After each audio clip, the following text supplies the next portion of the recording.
Buenos días, mi nombre es Claudia Rojas, soy profesora de la práctica de salud y trabajo en la Universidad de Rosario y también me he desempeñado en la misma práctica en entidades como PAPCO y PEPSCO. A continuación, lo que vamos a hacer en conjunto con los estudiantes de la práctica básica de salud y trabajo y de la profundización en el área es socializar el formato de análisis de puesto de trabajo que ustedes ya conocen y que han desarrollado a través de sus cátedras anteriores en el área de salud y trabajo. Hemos creado dos ejemplos, uno administrativo y uno operativo para que ustedes entiendan y vean las diferencias en cada uno de ellos. Siguiente, por favor.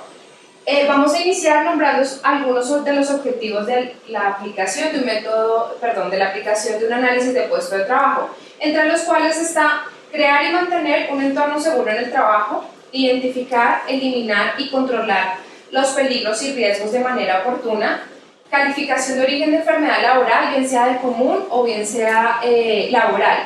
Otro de los objetivos podría ser la elección de elementos de protección personal adecuados y la priorización en actividades de promoción y prevención en las diferentes áreas de una empresa. Siguiente, por favor.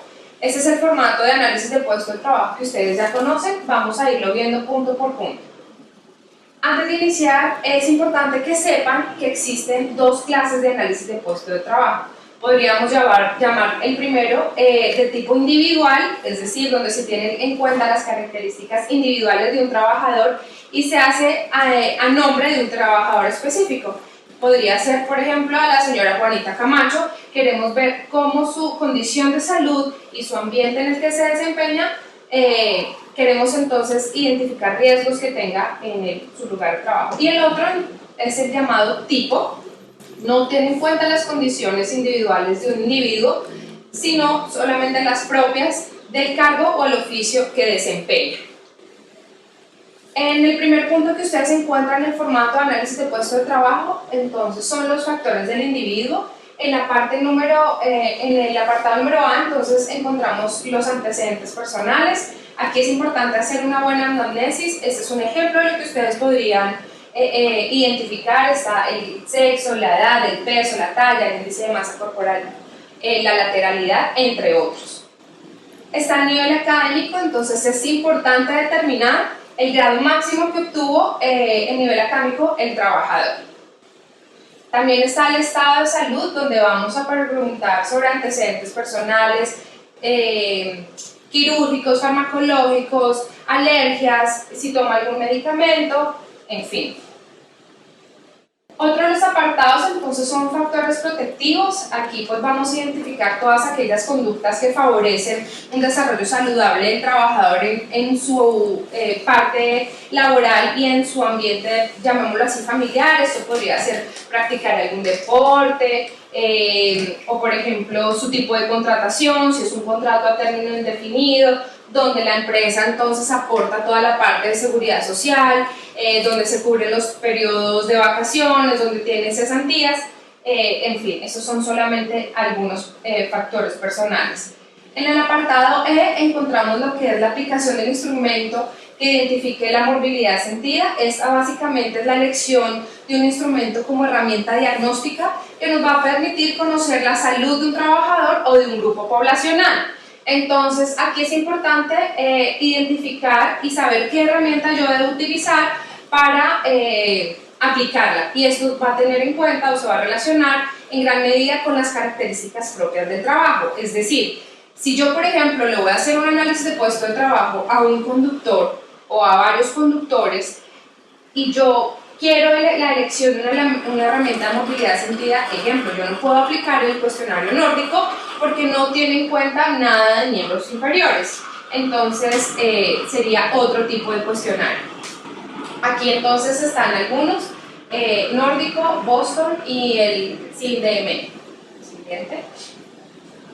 En el punto número 2 encontramos lo que son los antecedentes ocupacionales. Es importante que ustedes en la entrevista y mediante la recolección de datos investiguen las ocupaciones anteriores a las que el trabajador se haya desempeñado. Aquí entonces se propone más o menos, hicimos como ejemplo que el trabajador ha estado en 3 empresas.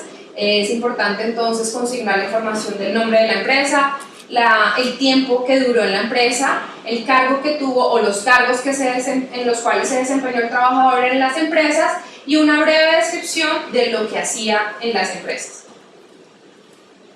También es importante en el apartado número B el cargo actual. Entonces aquí lo que vamos a consignar es el tiempo en el cargo, el tiempo en la empresa y básicamente qué hace.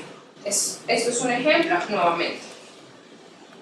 En el punto número 3 encontramos el registro de mediciones antropométricas. Aquí trajimos dos cuadros, son ejemplos que ustedes pueden utilizar, pero nuevamente repito, esto va a tener mucha relación con las características propias de la tarea.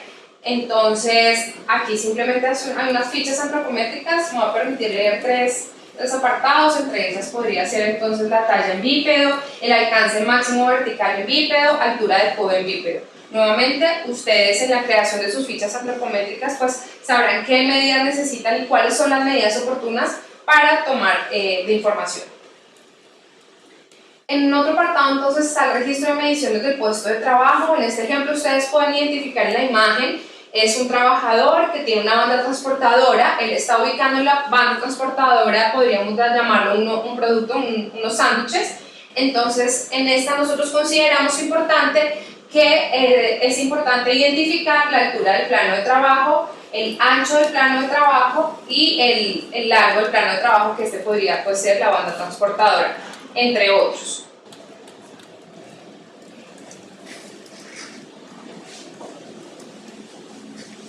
Bueno, lo siguiente a determinar es una teoría que me ayuda a explicar de mejor manera cómo fue el desarrollo del desorden musculoesquelético que se encuentra actualmente en el trabajador. Aquí vemos algunos ejemplos, como es la teoría multivariada de Kumar, que es la que estamos viendo en la imagen. Otra teoría es la diferencial de fatiga, que tiene en cuenta el desequilibrio cinético y cinemático. También podemos ver la teoría acumulativa de carga, que me tiene en cuenta repetición, y la teoría de esfuerzo excesivo, que me tiene en cuenta fuerza. Básicamente estas teorías tratan de recopilar aspectos intrínsecos y extrínsecos del trabajador para así asociarlos y determinarme cuál fue la causa de la sintomatología o la patología del trabajador. Siguiendo con el punto B, que es la descripción de la organización, tenemos que es importante escribir la jornada de trabajo. Dentro de esta jornada de trabajo tenemos varios aspectos, como es los turnos, los descansos. Entonces dentro de los descansos tenemos el almuerzo y las pausas que ya sean reglamentarias o no reglamentarias, y los tiempos personales del trabajador. También tenemos la rotación de tareas, si la hay o no, los días a la semana de trabajo y el tipo de contrato. Otro apartado es la jerarquía de mando.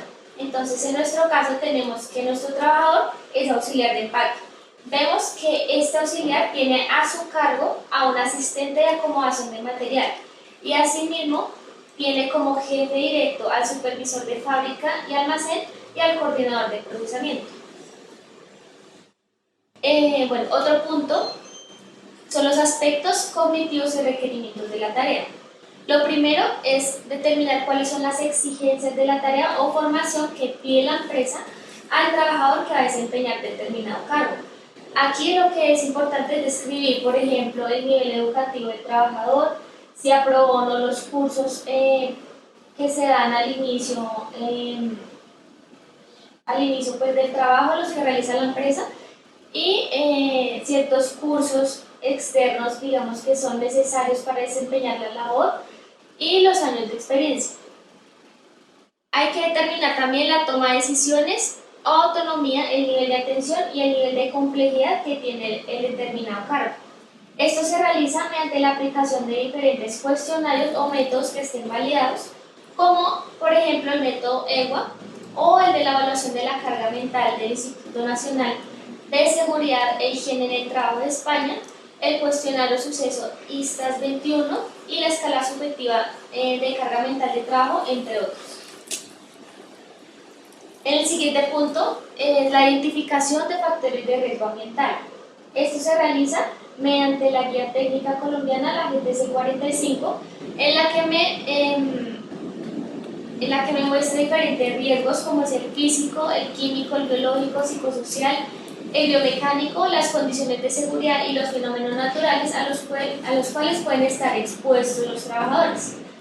En nuestro caso, nuestro trabajador de auxiliar de empaque, vemos que presenta riesgo psicosocial por las características de la organización del trabajo y la forma de trabajo.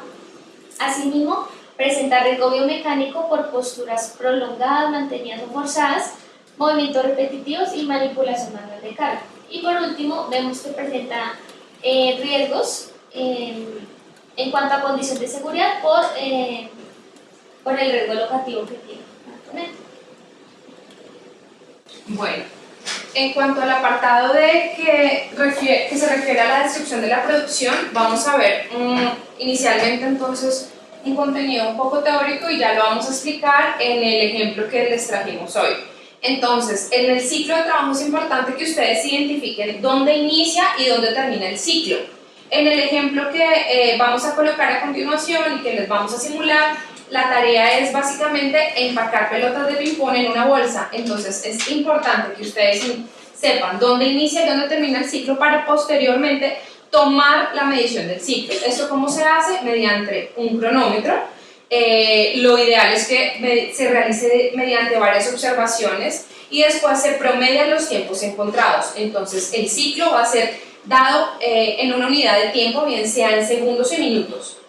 En cuanto a la cantidad de productos versus tiempo, va a tener relación con lo que acabamos de hallar en el ciclo.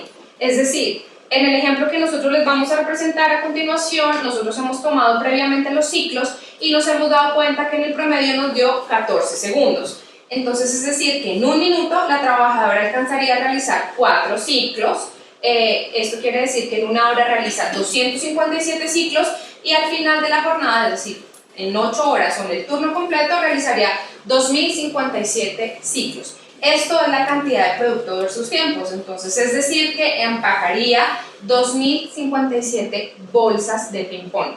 Pero yo también podría decir que el producto versus tiempos está dado por la empresa. Hay empresas que, por ejemplo, me piden que yo realice al final del turno el alistamiento de 7 estivas de material. Entonces yo sabría que mi producto versus tiempo ahí sería 7 estivas, ya sea de harina, de caja o de lo que yo esté viendo. El tipo de producto o servicio, aquí simplemente tengo que identificar si yo estoy prestando un servicio, es decir, una secretaria podría prestar un servicio administrativo, ¿cierto? O un contador, prestan servicios. Pero en el ejemplo que les vamos a mostrar, que es el empaque de pelotas de ping-pong, ella está realizando un producto, está dando la terminación a un producto que son pelotas de ping-pong. Entonces sería un tipo de producto, aquí sería. En el punto D encontramos el tipo de proceso. Debemos entonces identificar si es un proceso manual, mecanizado o automatizado. En este ejemplo que les vamos a mostrar lo colocamos como mixto debido a que vamos a pretender que las pelotas salen de una máquina y son transportadas por una banda transportadora, pero el proceso se termina de manera manual, entonces por tal razón es mixto. Después lo que tenemos que identificar son las fluctuaciones y picos. Esto hace referencia a los momentos en el año o periodos en el tiempo en que aumenta o disminuye la demanda. Nosotros entonces decidimos que nuestras fluctuaciones y picos están dadas en los meses de enero, junio y diciembre porque son los meses vacacionales y es cuando los padres deciden inscribir a sus hijos en escuelas deportivas y aumenta la demanda de todos los elementos de deportes. Básicamente entonces ahora vamos a hacer el montaje de la escena para que sigamos desarrollando el análisis de puesto de trabajo, pero de una manera más práctica. Entonces ya la verán a continuación. Vamos a iniciar con el ejemplo de tipo operativo. La idea entonces es que Daniela, que es la estudiante de profundización, va a simular que está empacando pelotas de ping-pong. Lo que ella va a tener que hacer es abrir una bolsa, introducir 4 pelotas de ping-pong y cerrarla y ubicarla en una caja. Nosotros entonces inicialmente vamos a ver lo que son, vamos a reconocer las tareas y las subtareas que tiene esa actividad. Entonces, inicia por favor, Daniela. Como ustedes pueden ver, entonces la primera tarea sería el alistamiento de la bolsa. Después sería la ubicación de las pelotas en la bolsa. La tercera subtarea sería la que está realizando, que es el sellado de la bolsa. Y por último, la ubicación. Nuevamente vamos a ver alistamiento, ubicación de pelotas en bolsa, sellado de bolsa y ubicación de bolsa en caja. Posterior a esto, una vez nosotros encontremos dónde inicia y finaliza el ciclo, vamos a tomar entonces la medición en tiempo. Les pido el favor, saquen sus celulares en el modo cronómetro, o si trajeron el cronómetro, comenzamos a determinar el ciclo de trabajo. Entonces el ciclo, recuerden, iniciaría cuando toma la primera bolsa y termina cuando vuelve a tomar la segunda. Entonces tengan sus celulares listos, sus cronómetros, y cuando ya les den la orientación, inician a tomar. A partir de ya. Alistamiento, ubicación de pelotas en bolsa, sellado de bolsa, ubicación en caja, y ahí lo para. Nosotros habíamos hecho el promedio y nos había dado 14 segundos. Posterior a esto, lo que vamos a encontrar acá son los planos de trabajo, y como se pudieron dar cuenta, sigue Daniela por favor, Daniela está trabajando en un plano bajo y está realizando alcances máximos en su mayoría del tiempo. Los segmentos corporales comprometidos que se evidencian en esta actividad entonces serían la columna lumbar y miembros superiores. Sigue.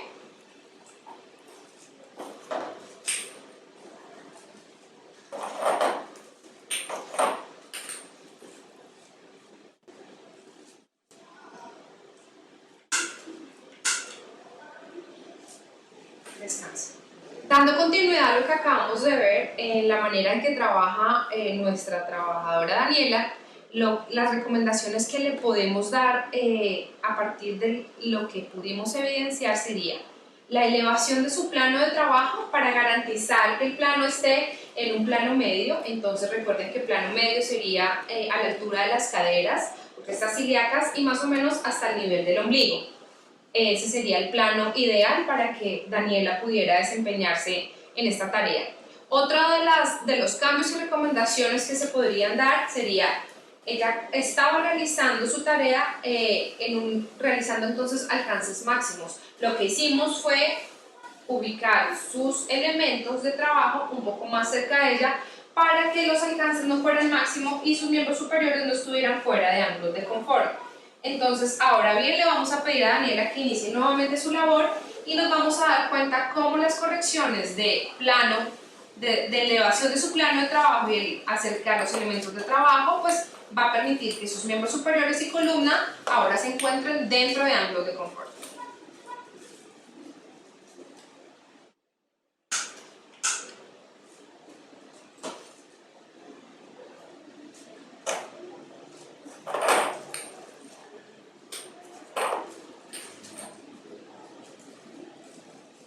Gracias.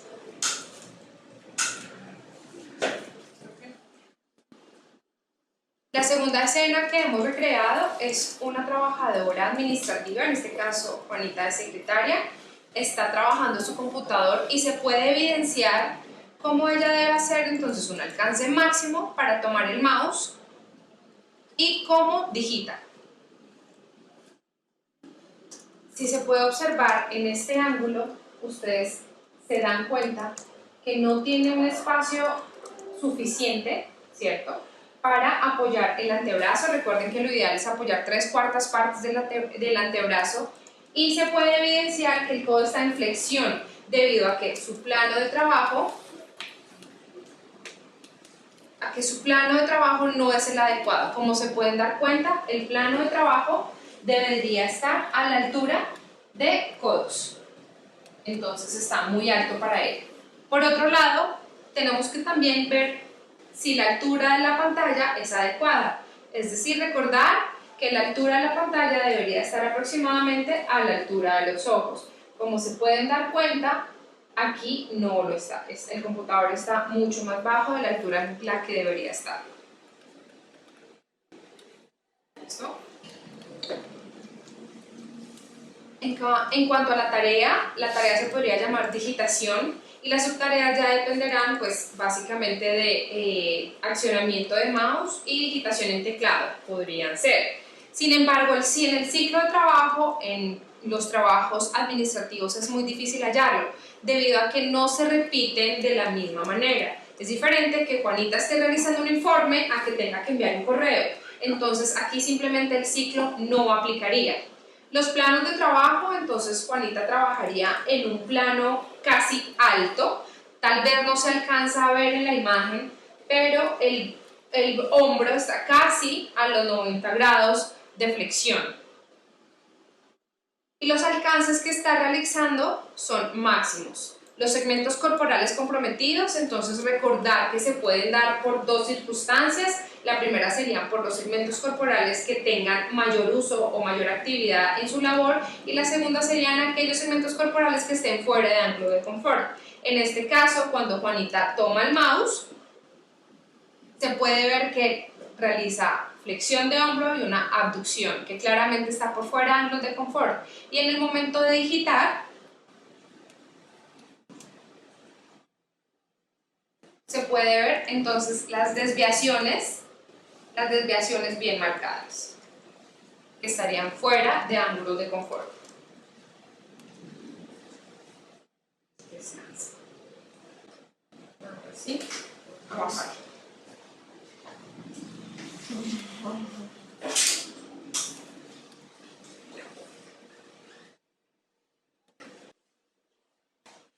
Bueno, entonces, algunas de las modificaciones que pudimos dar para que mejorara su condición de trabajo fue disminuir el plano de trabajo, bajarlo un poco, para garantizar que, el plano de trabajo se encuentre a nivel de los codos, de esta manera. Otra de las recomendaciones fue soporte para un elevador de portátil, y de esta manera garantizar la altura del mismo a su nivel de ojos. Lo ubicamos más atrás para asegurar las 3/4 partes de apoyo de los antebrazos, y lo dotamos a la trabajadora de un teclado externo. Por otro lado, en la escena anterior nos dimos cuenta que la trabajadora utiliza un pad mouse, pero recuerden que esa superficie abullonada, bien sea de líquido, gel, arena o cualquier otra sustancia, lo que va a hacer es que se genere mayor presión en muñeca, en la zona de mano y muñeca, y eso pues va a predisponer a desarrollar algún desorden musculoesquelético, también por la relación que tiene con movimiento repetitivo. Recuerden que entonces la secretaria en este caso está trabajando 8 horas en su puesto, donde básicamente lo que hace es lectura de correos y digitación de informes. Entonces 8 horas realizándole este apoyo y movimiento repetitivo pues va a empeorar la situación. Por otro lado, lo que también hicimos fue la ubicación. Vamos a activar el pad mouse y vamos a ubicar el teclado y el mouse paralelos. Se le va entonces a dar la instrucción a la trabajadora de no realizar movimientos solamente con la mano, solamente desviaciones, sino que los movimientos estén en bloque. Aquí otra de las recomendaciones que se le va a dar entonces sería la dotación de una silla ergonómica, una silla que permita que tenga un espaldar y que le permita apoyo del mismo, entre otras recomendaciones. El método de evaluación de la carga física, que entonces emplearíamos en el caso de una trabajadora administrativa donde tiene el uso de una videoterminal, ya sea un computador de escritorio o un portátil con sus elementos ergonómicos, sería el método ROSA, que es de los pocos métodos validados para trabajo con videoterminal. En cuanto al punto C, que es la descripción del puesto de trabajo, es importante que se identifique y se describa dónde está ubicado el puesto de trabajo. Podemos hacerlo de manera macro y a lo más mínimo. Entonces yo podría decir que el puesto de trabajo está ubicado en la sede de Quinta de Mutis, en el 3er piso, en el área de secretaría académica, en la oficina 301. O yo puedo a través de un layout, es decir, un mapa, como lo ven en la imagen, discriminar y señalar las áreas en las que el trabajador se desempeña. También aquí es importante hablar un poco del mobiliario con el que cuenta el trabajador. Entonces yo podría decir que el trabajador tiene una estantería donde yo consigno la información como lo son en altura, el largo y el ancho con sus respectivas dimensiones. Siguiente. Aquí en el punto D es la descripción de herramientas y materiales del trabajo. Simplemente dejamos aquí las imágenes para que ustedes las tomen como referencia. Entonces encontramos la primera imagen, que es un bisturí. Lo importante es dar las dimensiones, el largo, ancho, profundidad y demás dimensiones que yo pueda encontrar en un elemento, así como por ejemplo el diámetro para ser tomado por su mano. Está la cocedora y el carro de carga, entre otros. En cuanto a la identificación de factores de riesgo laboral, por favor sigue. Nosotros lo hicimos a manera de tabla. En la tabla entonces ustedes pueden encontrar varios apartados. Están los segmentos corporales comprometidos, en la tarea, los movimientos y su descripción, posturas, los planos de trabajo, las zonas de trabajo y las fuerzas que implican. Entonces, en el primer apartado son los segmentos corporales comprometidos. Aquí tenemos dos maneras de identificarlos. La primera es porque bien se hace el segmento corporal que más se use para la labor que realiza el trabajador en su tarea, o porque son los segmentos corporales que están fuera de ángulos de confort.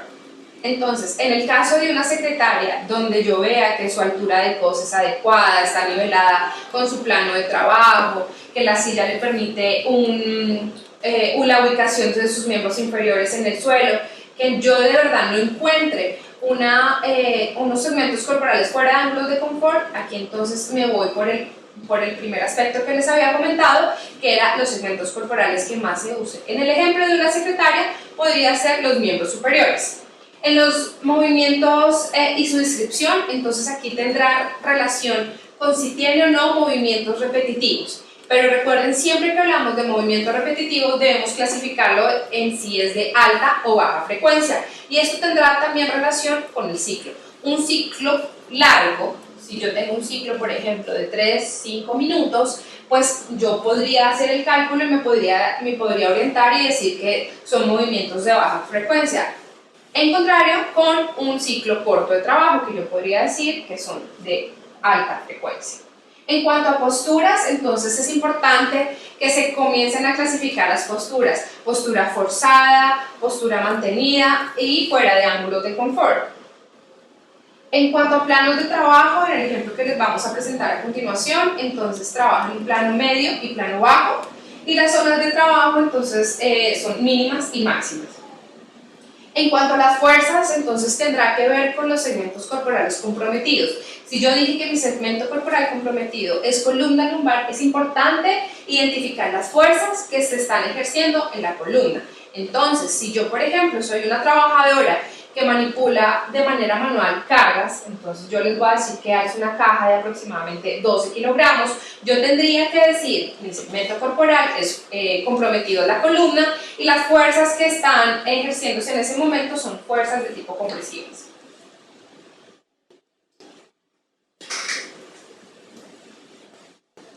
Bueno, ya en cuanto al consumo energético de la labor, podemos utilizar diferentes herramientas para determinar este consumo, como lo son los criterios de Freeman o los criterios de Chamorro.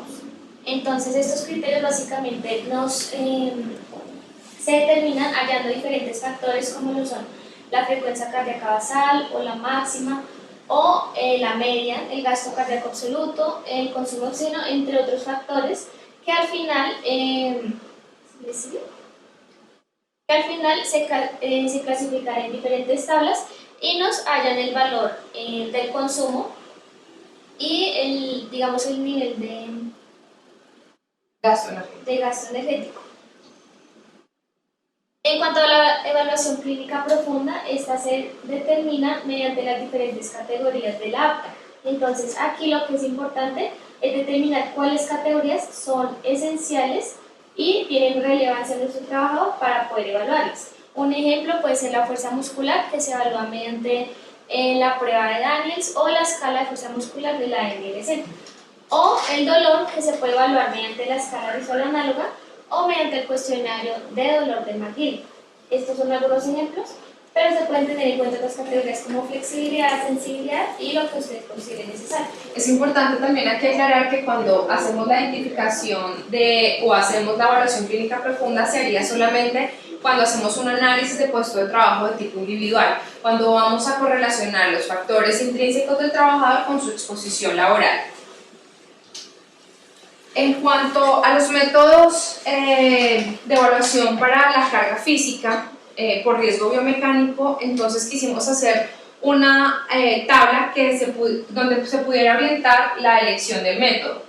Si en mi trabajador o en mi análisis de puesto de trabajo el factor de riesgo que yo logré identificar está dado, ejemplo, por manipulación manual de cargas, pues entonces yo voy a tener que hacer una búsqueda de las diferentes evaluaciones para dicho riesgo. En este caso entonces sería NIOSH, el método que yo utilizaría si es por manipulación manual de cargas.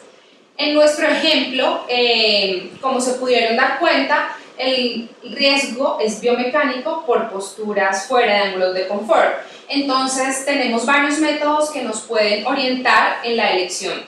Está OWASP, RULA y REVA, que ustedes ya lo conocen, y otros métodos que se podrían utilizar, en este caso para el factor de riesgo por movimiento repetitivo, sería el OGRA o el Job Strain Index. Ya en los puntos finales, que son análisis de datos y conclusiones, entonces en el análisis de datos lo que nosotros esperamos que ustedes realicen es el análisis de toda la información que ustedes han recopilado en su APT. En cuanto a conclusiones, pues serían las afirmaciones que ustedes pueden dar a partir del análisis. Y ya por último, en cuanto a las recomendaciones se podrían dar de dos maneras. Entonces yo doy una recomendación y la clasifico por individuo, medio o fuente. O en este caso quisimos mostrarles otro ejemplo que son las recomendaciones y están dadas por los tipos de controles que nos sugiere la GTC 45. En este caso los tipos de controles serían eliminación, sustitución, controles de ingeniería, controles administrativos, capacitaciones y elementos de protección personal. Me voy a permitir leer algunos, recuerden que esos sí son a manera de ejemplo para que ustedes sepan como la clasificación que se les da. Entonces, el primero dice suministrar guantes de poliuretano con el fin de proteger las manos, obtener mejor agarre, maniobrabilidad y comodidad durante la ejecución de sus tareas. Esto sería un tipo de control de elemento de protección personal, pero también administrativo, debido a la gestión interna de la compañía que debe hacer pues, para la compra de los elementos de protección personal.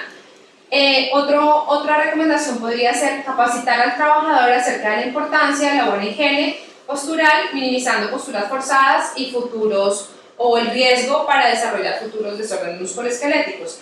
Esta recomendación entonces se clasifica como una recomendación de capacitación. Esos son otros tipos de recomendaciones que ustedes pues, pueden leerlos y ver la clasificación de la misma recomendación siguiente. Muchas gracias por su atención.